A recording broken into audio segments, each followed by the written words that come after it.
Hello, everyone. This is Alexis Hutchinson with the FYE Talks podcast. I'm here with some awesome ladies who are going to join me in an episode dedicated to military spouses and kind of what that's like and what is different about it from being just married to someone who maybe works locally, something like that. And so I'm going to let these great ladies introduce themselves, and whichever one of you wants to go first. I'll go. My name is Pam, and I am a military brat all the way. I was born into the military, and then when I got old enough to be an adult, I married a military man. And so I enjoy the military life. I enjoy being a military dependent, and it's a great life. It can be isolating at times, but you get to travel, meet new people, have new experience, and when things go wrong, in a couple of months, and we moved every 18 months at a time, you can start your whole new experience all over again. But I enjoy my military life, and I enjoy definitely being a military wife. Awesome. Hi everyone, my name is Mindy Dai, and my husband was a 20-year Navy veteran. And of those 20 years, we were married for 17 of those, still married, but we lived all up and down the East Coast of the United States. My husband was a submarine sailor, so when he was gone, he was gone. We had no idea where he was or what he was doing, of course, no way to reach him. So it was an interesting time, and it teaches being a Navy spouse or military spouse in general really teaches you how to be independent. And I'll have to back up what Pam says. And the number one thing is don't isolate yourself if you can avoid it. But I am really grateful for our time spent in the Navy. We met a lot of wonderful people that we are still in touch with. And it was exciting being able to live in several different places and meet all different kinds of people. And I keep telling my husband we wouldn't be where we are or have what we have today if it wasn't for our time in the Navy. Awesome. And so we've kind of touched on this as we've gone along, but could both of you speak to maybe three or four of the best parts of being a military spouse and kind of what was most exciting, most interesting, and then couple that with kind of the top three worst parts of being a military spouse and kind of the compare and contrast between the two? Well, my husband was in the Army, and the best things I know that I enjoy is just knowing that you always have a place to live because they took care of their families.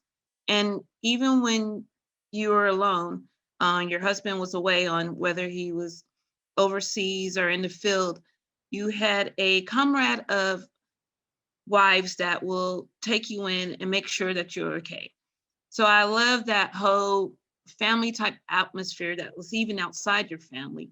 I love knowing that we was always taken care of because the military paid for your housing, um, and they paid for a lot of things. We had great schools, great environment. We have every entire access to retail, fooding, library was all within our access because everything was on post. You didn't have to really leave and go off post. So I just like knowing that I had a place to live. I had a good family and supportive system around me, and I had access to all the things that I would need to make my family lives easier, just right on post. And so the bad things that I didn't really enjoy was during the time I was married to my husband, and I am now divorced. Um, and the divorced military wife is a whole nother subject. But he that's when Desert Storm was going on. And so at any moment you didn't know if you were going to have to pack up, move home, or your husband was going to be called in to go to war. And so the uncertainty was the only bad thing that I didn't like. And I got used to moving around, but at first moving around, we moved every 18 months. And so that can be kind of wear and tear on you because you establish friends, you make your life in at the places that you go, and you may find a place that's just perfect. And just as you settle in, your husband gets orders to move. So those are only, I only have, those are the only two things I really didn't like, is this not knowing, the uncertainty of knowing when my husband was going to be called into war or called into the field or whatever. And the uncertainty of not knowing, when we were going to have to move again. If I could just back up what Pam says, that's the best things. The healthcare, that was really, really a plus. You were covered no matter what, your kids were covered.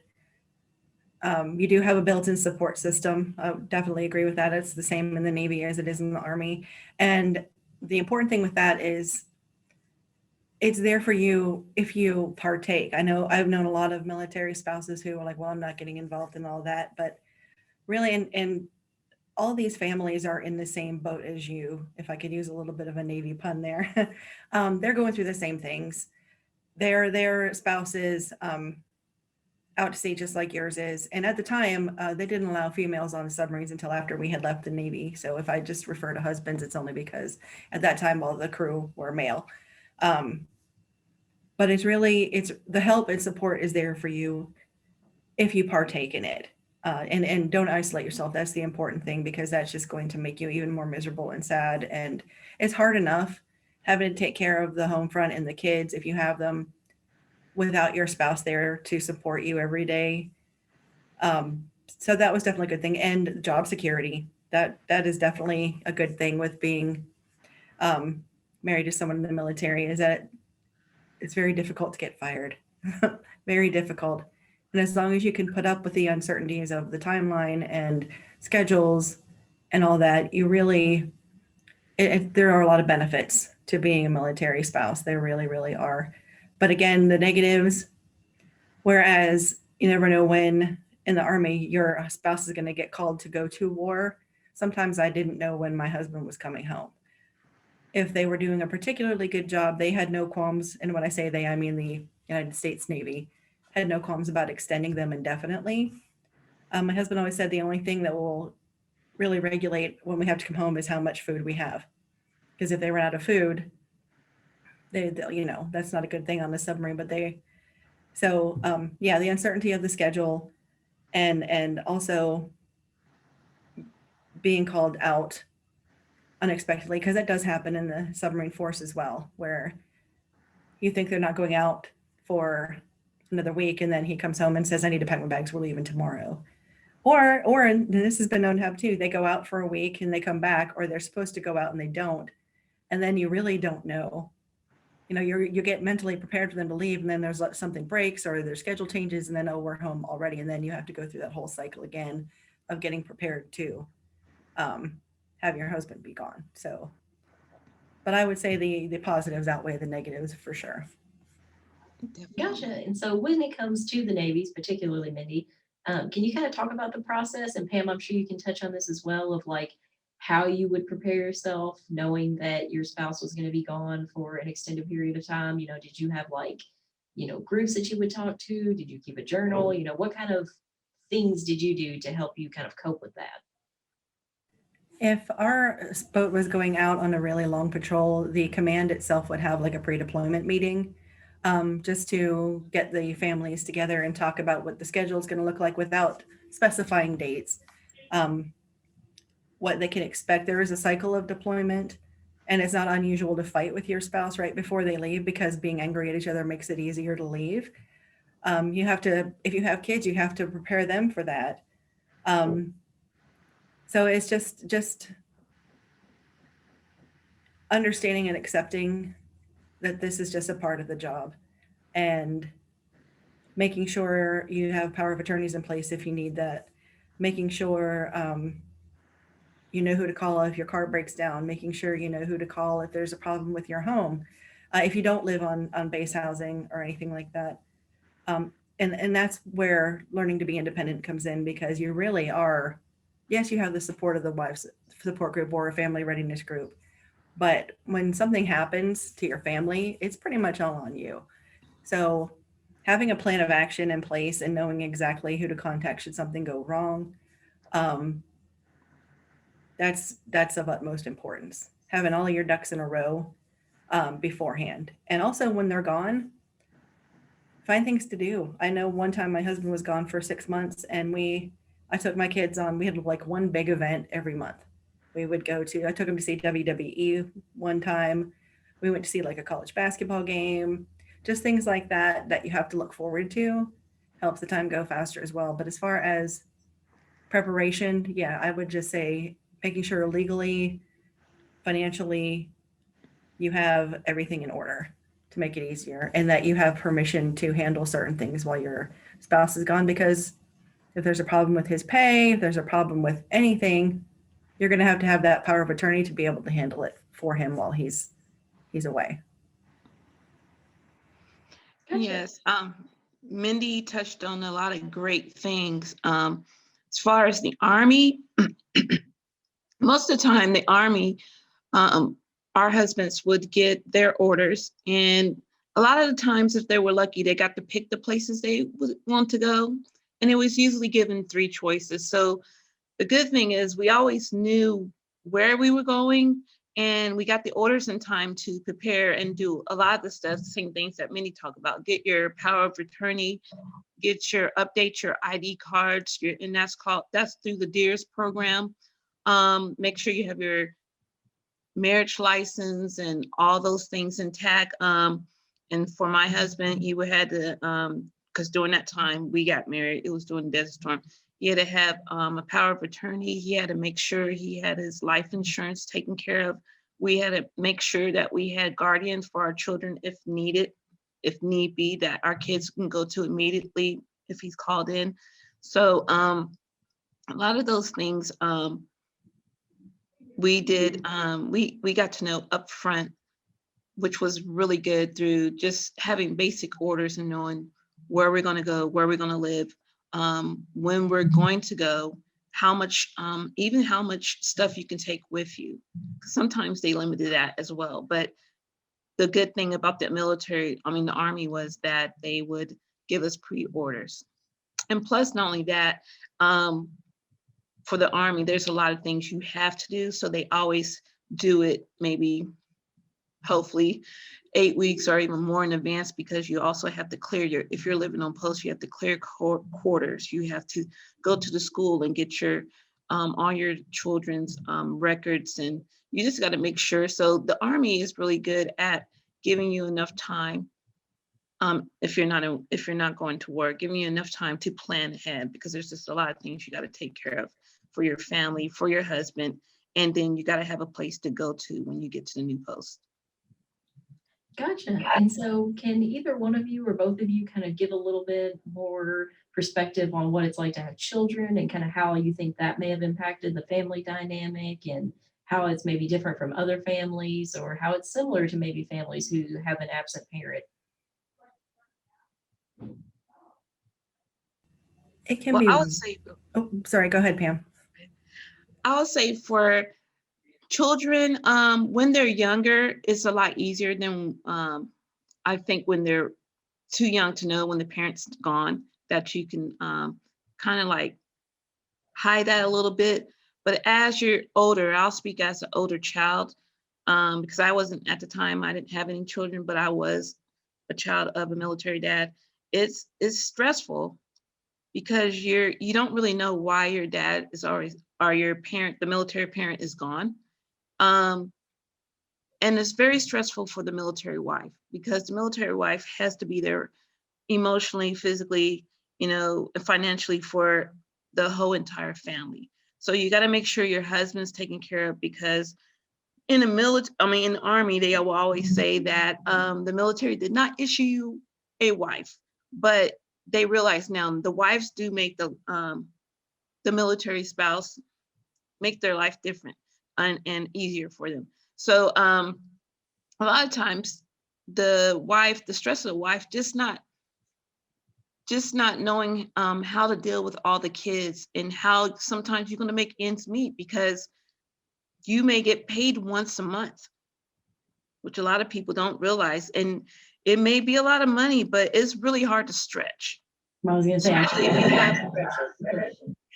Especially if you have a car broke down or whatever. And if that spouse is not around and he's away, and you don't know who to turn to. And like Mindy said, you didn't reach out to those support groups, you didn't make those connections, and you're not near your family, it can get kind of rough, not knowing where to turn, what to go to, and just having that stress of just always knowing, okay, planning in your head, what am I going to do if this happens? What am I going to do if this happens? But for the kids, I don't know, Minnie, I don't know your experience, but I think for the kids, they don't get to see that side of it. So I just feel like as a young adult, just the absence of the parent is stressful because you're not really sure if they're going to come home, if they're going to come back, and you're not understanding why they're away. So what are your thoughts, Mindy? Being a military child is very, very challenging. But I agree when they're little and they don't really understand or have a concept of time or really understand why dad or mom is gone for so long, it's a lot easier. But once they get into school, it can be hard, especially when you have to move. Um, I know Pam said that she moved every 18 months, and we were a little bit luckier. For us, it was every 4 years and then every 3 years, because the way the Navy usually goes is that you have 4 years of sea duty, 3 years of shore duty, 4 years of sea duty, etc. But having to leave a school that you've been in and you feel comfortable in, and then in the middle of the school year, pick up and move to a completely different school in a different city in a different state where you don't know anybody and friendship groups have already been formed and you're kind of on the outside looking in, it's very difficult to adapt. And then just as you get used to it, guess what? You're moving again. So that part of it was pretty difficult for my kids. It's hard to make friends, and because you just know you're going to be leaving again anyway. So that part of it is difficult. And then when they do get older and realize that dad or mom is gone for an extended period of time, there's just so much those military spouses miss. First days of school, holidays, losing a first tooth, getting your first haircut, going to your first prom, and seeing your first football game or volleyball game or whatever. So it is very difficult. And that's why it's so important when your spouse is home to really focus on the family and spending as much time together as you can to rebuild that family foundation. Gotcha. And And so, that's sorry. no, you That's go really ahead. amazing that you said that, because now that I think back, I guess because we moved every 18 months, it all almost normalized for my dad not to be there. And when he was there, we did so many things with him, so it became the norm that, you know, we looked forward to him coming back, and because we knew we was going to do a lot with him and everything. But that is a good point to make, because um, you know, when you have a longer time to spend with your parent, the one that's in the military, those children, yeah, they will realize when they're gone. Whereas me, myself, my dad was gone so much, it just became a normal part of our existence. And so, but he made up for it when he came back. And so my mom and dad created a balance that we were able to live with and enjoy. Gotcha. And so, what are some things that you feel people don't always know once they've, if they're in the military and they get married, or if they're marrying somebody who's in the military? What are some things that kind of sneak up, or that you hadn't necessarily expected, but when it came to pass, you're like, that they might look out for, they might take into consideration, things like that? I'm going to say, really, the big thing is your pay. A lot of people think that you see the nice cars, you see everyone has housing, and most people know that the military is taking care of their military family as far as housing, but they don't take care of the food supply. They don't take care of the clothing you need for your children. They don't take care of the things that you need if an emergency comes up. Yeah, you do have good health care, and that's one big thing you don't have to worry about, and housing, but all the other little things add up. And so when you're a young family and you're on a private or up to an E4 in the Army, that is not a big pay. And if you already starting out with 2 kids and a wife, you still have most military men have to pay for their uniforms. I don't know if it was like that in the Navy, but I know in the Army, my dad and my husband had to pay for their BDUs. Not only did they have regular BDUs, but they had their dress BDUs, and they had to pay for that. And then there's other things that come out of their own pocket, which lessens what they bring home. So the cash, and if there's only one person working because you only have one car, you only have, or you may not have any transportation, you're really going to struggle your first couple of years in the military. And I think a lot of young couples don't realize that. And then they don't realize that they have access. You could still have access to the things that civilians have. If you need food stamps, if you need help with transportation, if you need any of these public services that most civilians can get, a lot of military people don't realize they have the same access. And so their kids may go without, and their wives, they may end up having to work 2 jobs or having to quit their job because it's just not feasible for their family at that point. But I think a lot of people just don't realize, and when it comes to the pay and you're going in, you're going to struggle your first couple of years. I can certainly back that up because when my husband and I were first married, he was an E4 in the Navy, and his paychecks, he got paid twice a month, were $684. I was not working. And out of that, we had to pay for rent. We had to pay for our utilities. We had to pay for our food and gas. And so it was a struggle. And that was when we were living in the public community, in the civilian community. So if you choose to not live on base in the Navy, and I'm sure it's the same in the Army, you get what's called basics. It's BAS, basic allowance for subsistence, VHA, variable housing allowance, where you get money in your pay, and in addition to your basic pay, to be able to live out in the community. Which even with that, it was still only $684 a pay. But if you move to base housing, you give all that up. You don't get that money anymore because you don't have to pay rent, because you don't have to pay the utilities. So you have to budget accordingly, thinking, okay, if we move on post, which is not always instant, because in Norfolk, Virginia, the biggest naval base in the world, the waiting list to live on base housing is about 1.5 to 2 years long. So you have to budget accordingly, because knowing that you're going to be losing that money. So yeah, I would say that there might be some misconception about how much military people make. And the longer you've been in, the more you get paid, and the more dangerous your job, you get an allowance for that as well. But it's not a lot of money. But again, it's a balance, because they do pay for your health care. If you live on base, they do pay for your housing. So it's a give and take. But I also think that one of the big misconceptions for someone who's thinking about marrying into the military is that they won't be able to cope with the absences and deployments. You can. Do you learn to like it? No. Do you learn to tolerate it? Yes. And like Pam said earlier, it becomes your new normal. That's just how it is. And you plan accordingly, you prepare accordingly, and you celebrate when they return. But yeah, and that is just your lifestyle. And honestly, and I hate saying this, and I hope I don't make any listeners angry, but it's hard for me when I meet someone and they're lamenting the fact that their boyfriend is going to be out of town for 3 days and they don't know how they're going to survive it. I'm like, you can survive it. 3 days is nothing. 6, 7, 8 months to a year, that's a different story. And it happens regularly in the military.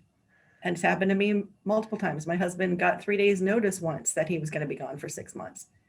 And we managed to get through it one day at a time. So be prepared for the money situation. Know that you can do this. Know that you can get through these deployments, and you will be fine. It takes a lot of work. It takes a lot of sacrifice on everybody's part, but you can do it. You can do it. Awesome. And so, kind of touching more on the same topic, if you were to have your spouse, Mindy, I think your husband is now retired from the Navy. What is it like being home more? You go from somebody being gone 6, 7, 8, 9 months, a year more, and then suddenly they're home every day, and I can't imagine that dynamic doesn't change and there isn't some kind of differences that, come up from that. Oh boy, where to begin? It was hard for me because I handled everything while he was gone. And now all of a sudden he's home all the time and he wants a part of that. And it was very hard for me to give that up. As far as sharing parenting, paying the bills, all of that stuff. It was like, okay, I needed to loosen the reins a little bit and let him be an active participant in that. And honestly, he's been retired for 11 years and it's still hard. It's still Wow. hard for me. It's still a transition. But we were, when you live that lifestyle for so long, it just becomes what you're used to. And sometimes it's hard to give that up. And on his part, he went into the Navy right after high school. And so applying and interviewing for jobs, writing his resume, writing his cover letter, that was a new process for him because he never had to do that before.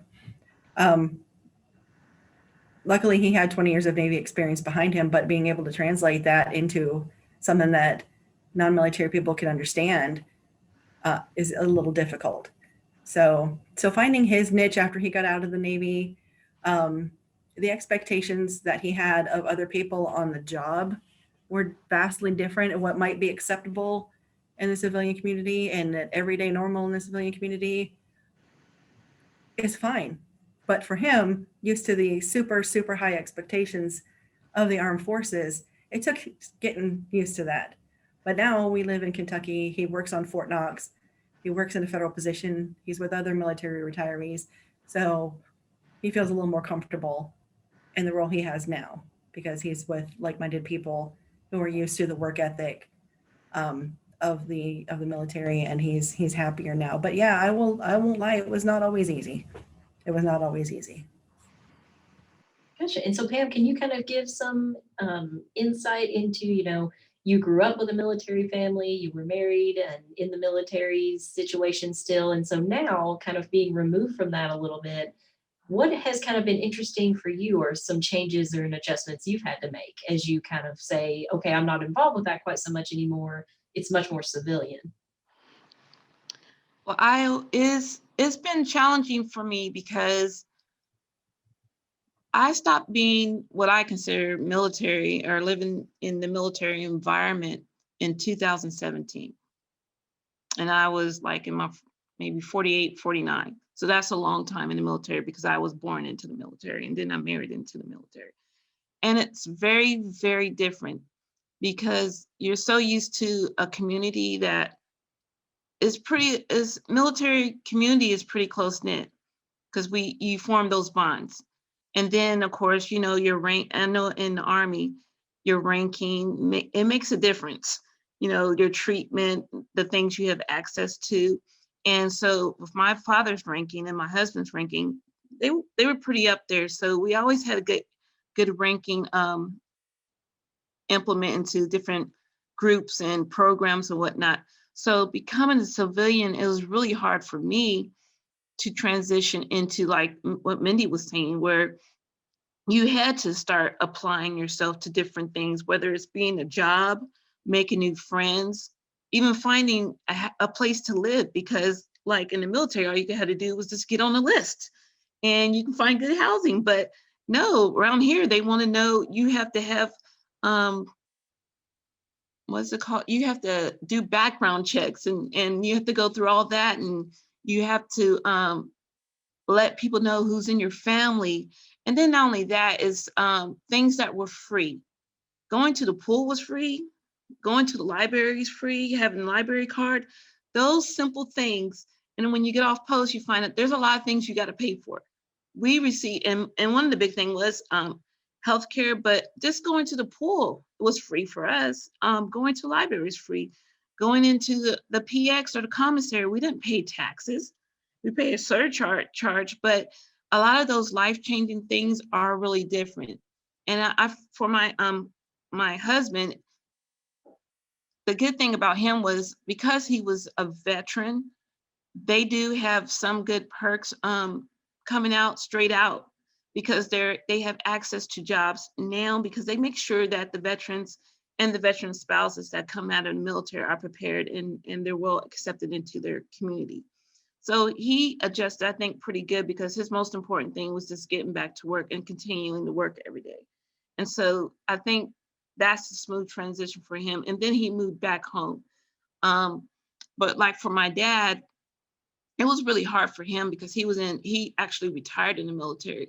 And so when he got out, um, due to medical reason, he's almost cut off, like literally cut off from the acts of having his comrades around him and going on posts. He just felt really cut off and disconnected with everyone. So, it's important for them to be able to connect and stay connected, whether it's through a veterans support group or just hanging out with your friends, or like Mindy's husband went back in and he started working within the military community. But if you don't have that, it's really hard for them to adjust to civilian life. And I will also say, because of the military personalities, a lot of time in the Army, your rank was everything. And if you was a high ranking person, you can just talk to anybody any way you want to. You can deal with people any way you want to. And so you don't have that when you get out of the military. Civilians will talk back. They don't put up with that. And trying to adjust your personality to that, you don't have that authority over people. It's really hard, especially if you're a sergeant. And most people make it to sergeant. My dad made it to sergeant. It's really hard to be able to almost start all over again and take orders. You feel like you're taking orders, but you're not taking orders from people. And people, like you say, you have a work ethic and a schedule and a routine, and nobody has that. It's really hard for them to adjust to regular things that we take for granted every day. So I think that I think this mostly just being aware of all the things that you won't have in civilian life is the biggest shock becoming a civilian. Gotcha. And so, kind of transitioning to a different topic, is there any programs or groups that you guys either participate in or know about that can kind of help military spouses and their families with, some of those common issues that they face and some of the things that they feel?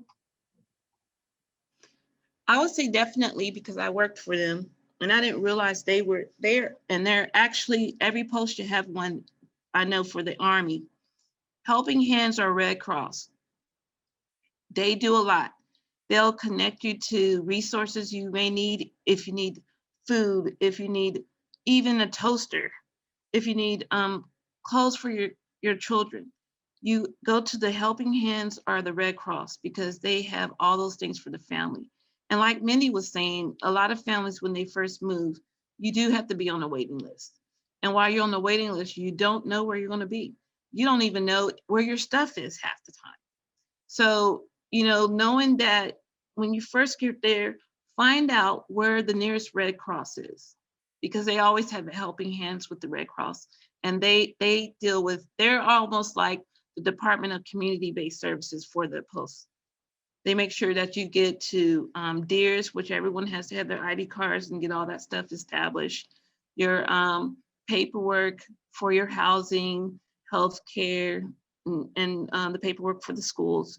If your kids need clothing, if you need to find out where your furniture is or where your luggage is, they will help you get access to all that. So find out where your nearest Red Cross or Helping Hands is. And I definitely agree with the Red Cross. And the Red Cross is uh, the group that when you have an emergency that your spouse must know about, they're the ones that handle all of that, getting the information to the military member while they're deployed. In addition to all that, in the Navy, every every seagoing command, be it a submarine or an aircraft carrier or destroyer or whatever, usually has an ombudsman.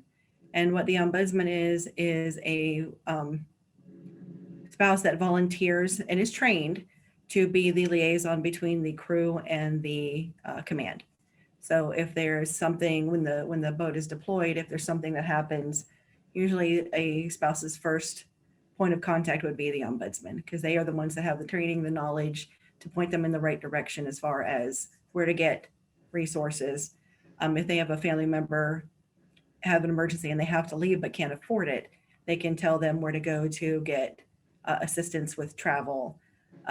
anything like that, that would be the first point of contact, would be the ombudsman. Once the spouse retires, the local VFW or American Legion is always a good place to go to find that camaraderie. But also for us, especially over the past few years, Facebook has been amazing because a lot of my husband's former commands, he was on 3 different submarines. They have a Facebook group.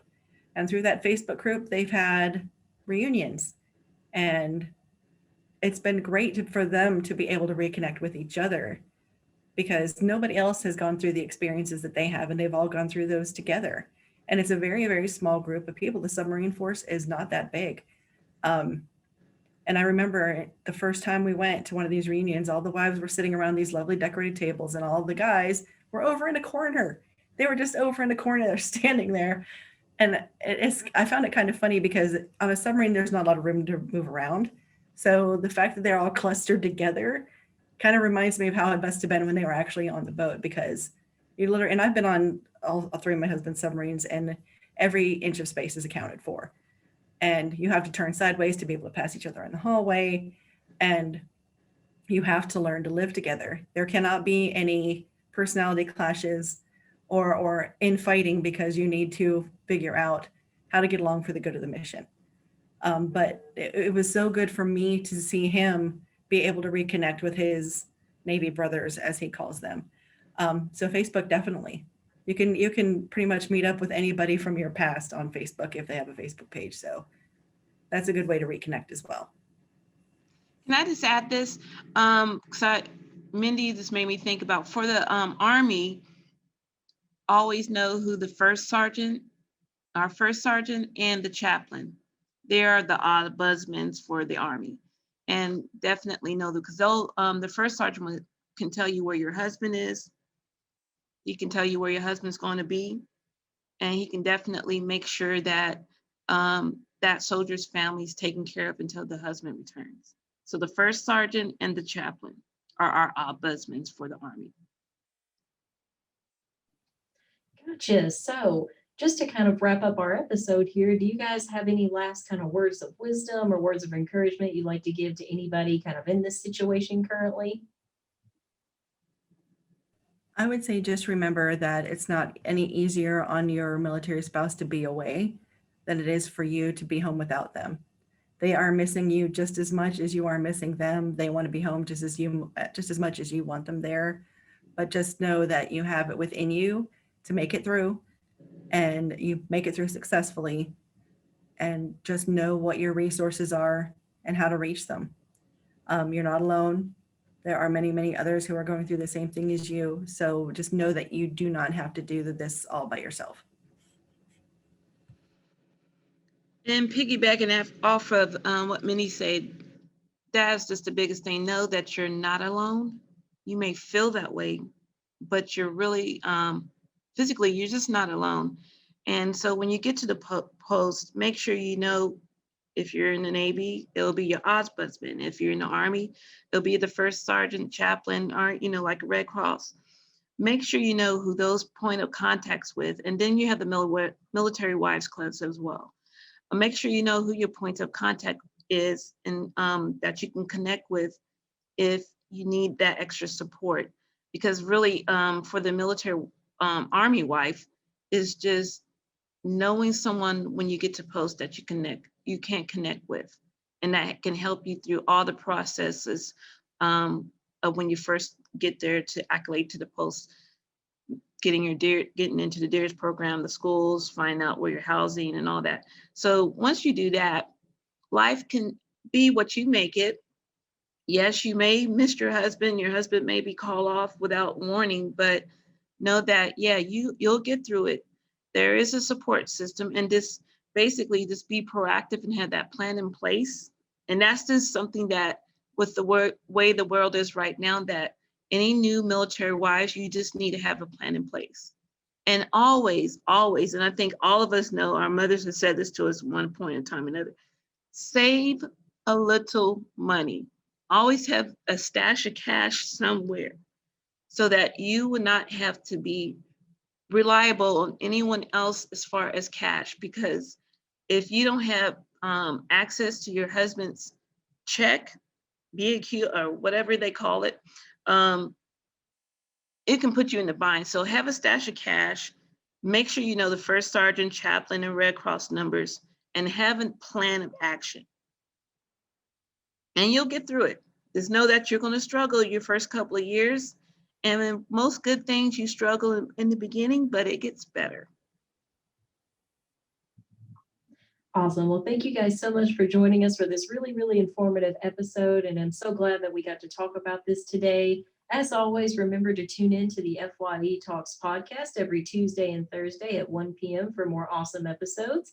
I've been here with Miss Pamela Best and Miss Mindy Dai. If you have any questions, I'm sure either these ladies wouldn't mind if you reached out and let them know kind of what you're thinking about. And yeah, we're so happy to have you guys on here, and have a great day.